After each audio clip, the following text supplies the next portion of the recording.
पुरानी कहावत है कि वीर का बेटा वीर ही होता है, लेकिन ऐसा क्या कमी रह जाती है संतोष भाई आप लोगों में, आप भाइयों में, कि मंत्री जी को इस प्रकार की बात कहनी पड़ रही है कि आप लोगों के अंदर वो चीज़ नहीं झलकता है, आप उस पर का संघर्ष नहीं करते हैं? कहाँ कमी रह जाती है? तो क्या लगता है कि बेलथरा में ऐसा कौन सा मुद्दा बाकी रह गया है हंसूराम के रहते या इससे इनके पहले जो विधायक थे उनके रहते हुए, कि संतोष गर्ग अगर चुनाव जीतते हैं तो वहाँ पे वो मुद्दा और करके और काम करके दिखाएंगे? लेकिन आपकी तैयारी कहीं ना कहीं देखी जाती है कि बेलथरा में भी है और रफड़ा में लोगों की उम्मीद है, और रफड़ा बेलथरा के भी लोगों की भी उम्मीद है, लेकिन संतोष गर्ग जो है कहाँ अपना चयन करेंगे, बेलथरा या रफड़ा? समाजवादी पार्टी और विपक्ष लोग लगातार ये आरोप लगाते हैं कहीं भी चुनाव होता है कि भाजपा का चुनाव लड़ रही है कहीं और जीत रही है तो कहीं ना कहीं बेईमानी करके जीत रही है, मशीन से या फिर प्रशासन के बल पे।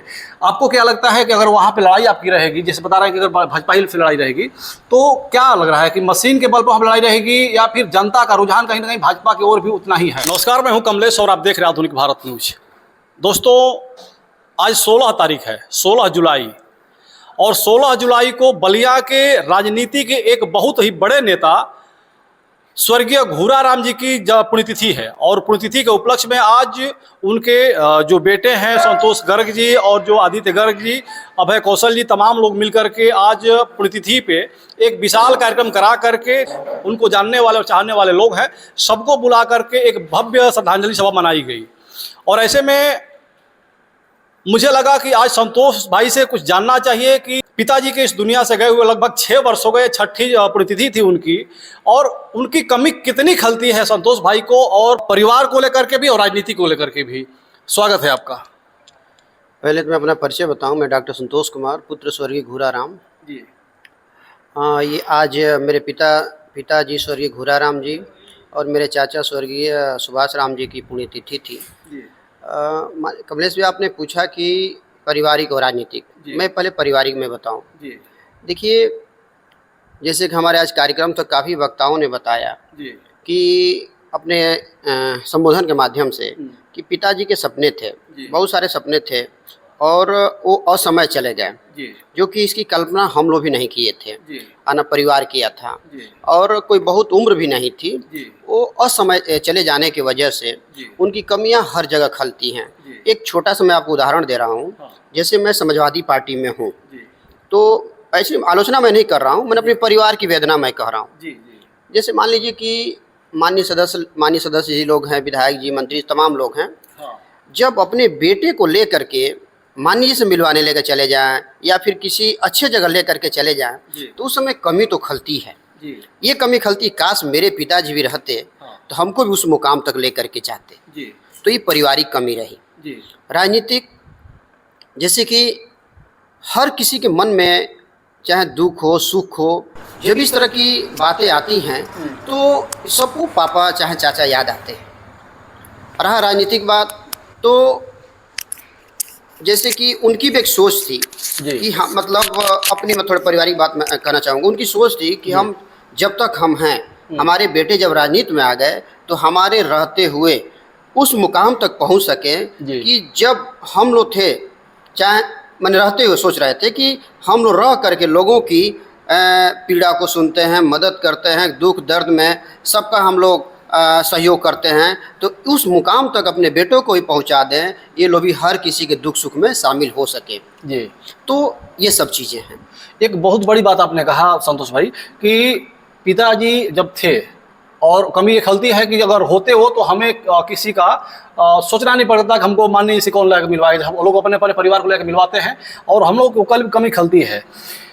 ये सही बात है कि बहुत कम उम्र में ही, और आप अभी हमें लग रहा है कि आप लोग बहुत कम उम्र के होंगे, अभी राजनीति में आप लोग कदम भी रखे होंगे और तब तक उनका जाना हो गया, तो कमी तो है, बहुत बड़ी कमी है। लेकिन अब इसको कैसे भरपाई किया जाएगा, इसको भरपाई कैसे किया जाएगा? एक बहुत बड़ी विरासत है मंत्री जी की, एक बहुत बड़ी सोच थी मंत्री जी की, एक बहुत बड़ा सपना था मंत्री जी की कि मैं अपने बलिया को इस प्रकार से ढालूंगा, अपने रफड़ा को इस प्रकार लेकर जाऊंगा, और हमारा जो समाज के लोग हैं, जो पेशेरे और दलित समाज के लोग हैं, शोषित समाज के लोग हैं, इनको सम्मान दिलवाने की बहुत बड़ी उनकी एक सपना था। तो इसको आप लोग कैसे पूर्ण कर पाएंगे और उस सपना को पूरा करेंगे? देखिए, जिस तरह से लोगों का जी। समाज का, जी सर्व समाज का जी आशीर्वाद, स्नेह, प्यार मिल रहा है। जी। हर किसी की इच्छाएं हैं कि जिस तरह से मंत्री जी स्वर्गीय घुराराम जी सुभाष जी थे, हाँ। उसी तरह से इनके बेटों लोगों को भी आगे बढ़ाया जी। जाए, ताकि जिस तरह से जाति जुल्म अत्याचार होता था, हाँ। तो मंत्री जी सुभाष जी बढ़ चढ़ करके हिस्सा लिया करते थे। हाँ। उसी तरह लोग भी, हम लोगों को भी उसी तरह देख रहे हैं हाँ। कि अगर ये लड़के आगे बढ़ जाते हैं, हम लोग आगे बढ़ा देते हैं, तो निश्चित ही हमारा जो भी बिगड़ा है, जैसे आपने कहा कि रसड़ा चाहे बलिया, जो तमाम जो भी काम चाहे जो कुछ भी अधूरा रह गया होगा, कमलेश भैया निश्चित जी जिस तरह पापा लोग उम्मीद करते थे पापा चाचा से, जी। मैं आपको विश्वास दिला रहा हूँ कि अगर आप सबका आशीर्वाद मिलता है, लोगों का आशीर्वाद मिलता है, जनता का आशीर्वाद मिलता है, तो जो भी लोगों की सोच है, निश्चित हम लोग खरा उतरने का काम करेंगे और सबकी मदद करने का काम करेंगे। जी।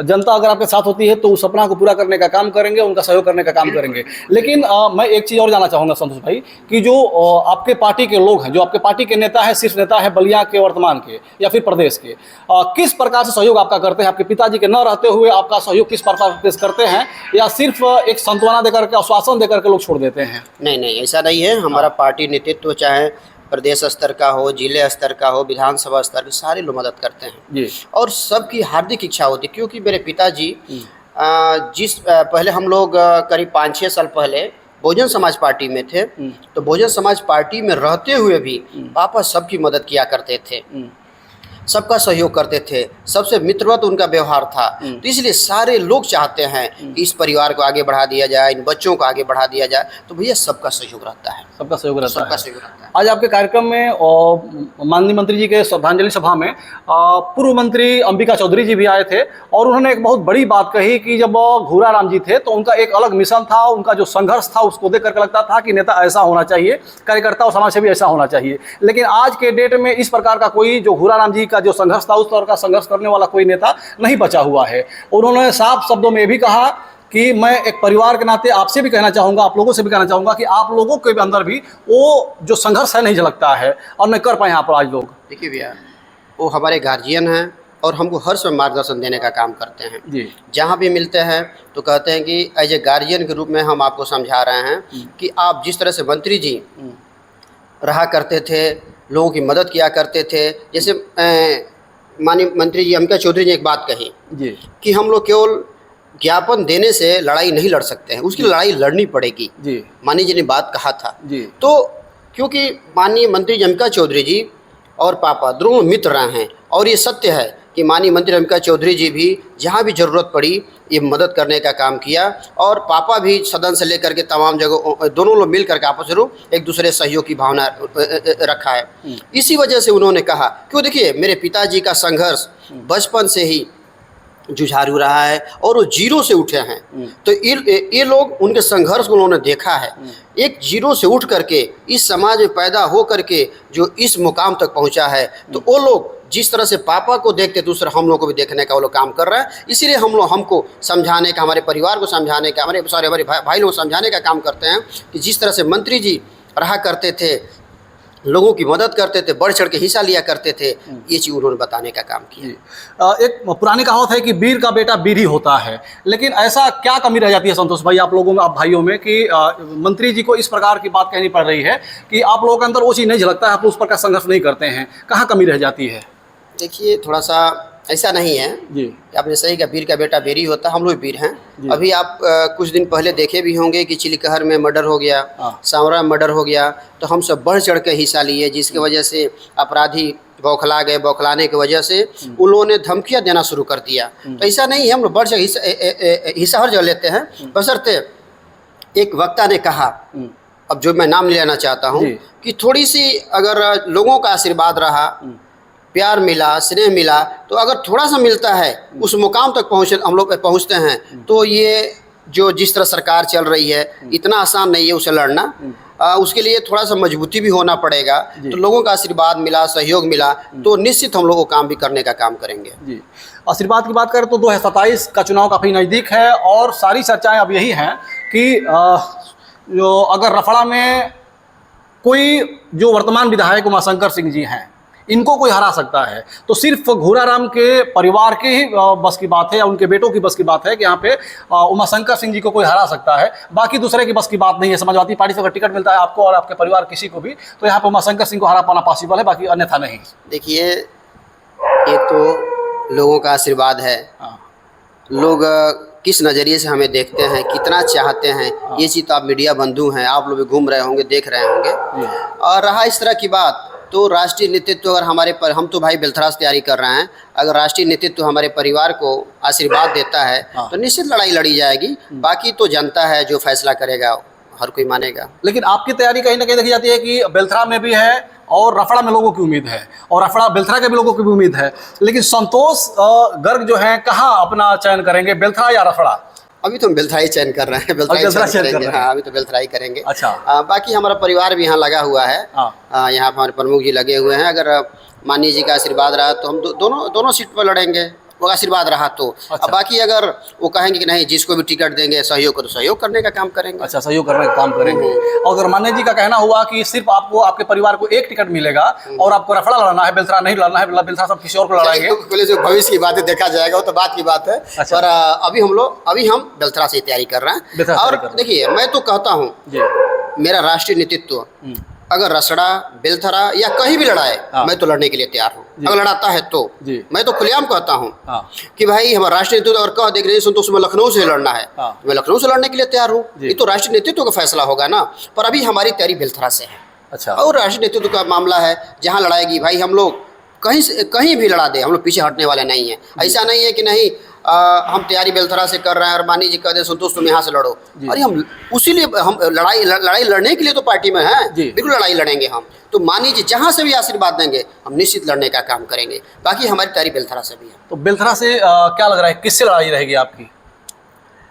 अब देखा जाए तो मान ली हम लोग विपक्ष में है, वर्तमान में बीजेपी है, तो लड़ाई तो बीजेपी से ही रहनी चाहिए। लड़ाई बीजेपी से ही रहेगी? बीजेपी से ही रहेगा।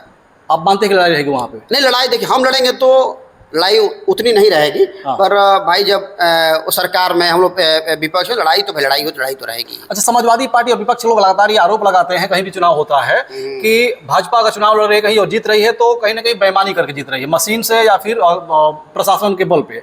आपको क्या लगता है कि अगर वहाँ पे लड़ाई आपकी रहेगी, जैसे बता रहे हैं कि अगर भाजपा ही से लड़ाई रहेगी, तो क्या लग रहा है कि मशीन के बल पर हम लड़ाई रहेगी या फिर जनता का रुझान कहीं ना कहीं भाजपा की ओर भी उतना ही है? ऐसा नहीं है।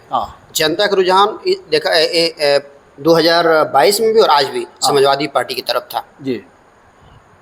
अब सारे लोग इनके महंगाई से, जुल्म जात अत्याचार से तंग हो गए हैं, और तो सारी जनता का रुझान अब समाजवादी पार्टी की तरफ हो गया है। हाँ, रहा तो अभी जैसे मिल्कीपुर चुनाव हुआ, चाहे जहाँ भी उपचुनाव होता है, तो थोड़ी बहुत ये लोग, थोड़ी क्या मतलब पूरी तरह ये लोग कहीं ना कहीं चीटिंग तो करते ही हैं। अच्छा। नहीं तो हमारे हर प्रत्याशी चुनाव जीतते हैं, पर अब ये लोग पता नहीं कौन सा गुणा गणित करके ये लोग हराने का काम करते हैं। नहीं तो हमारी पार्टी, हमारे पार्टी में लोग भी जितने काम करते हैं और जनता भी सहयोग करने काम करती है जी।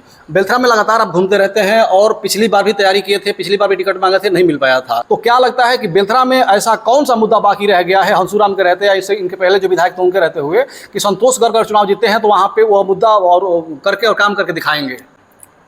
वहाँ की सबसे बड़ी समस्या बिजली की है, स्वास्थ्य की है, वहाँ की रोड की है। और अभी देख रहा है कि अभी ये जल कल की जो योजनाएं चल रही हैं ये कहीं सक्सेस नहीं है, अभी तक लग नहीं पाया। जो कि इन्होंने दावा किया था कि इसको हम जल्द इस कार्य को हम लोग कर देंगे, पर वो चीज़ अभी तक नहीं हो पाया। अगर ये हम लोग वहाँ से लोग आशीर्वाद देते हैं, हमें नेतृत्व करने का मौका देते हैं, इस पर निश्चित काम करने का काम करेंगे। अगर आप वहाँ विधायक बनते थे, सारी सुविधाएं जो सारी समस्याएं हैं सबको हल करके दिखाएंगे वहाँ? बिल्कुल करने का प्रयास किया जाएगा जी, बिल्कुल। ठीक है।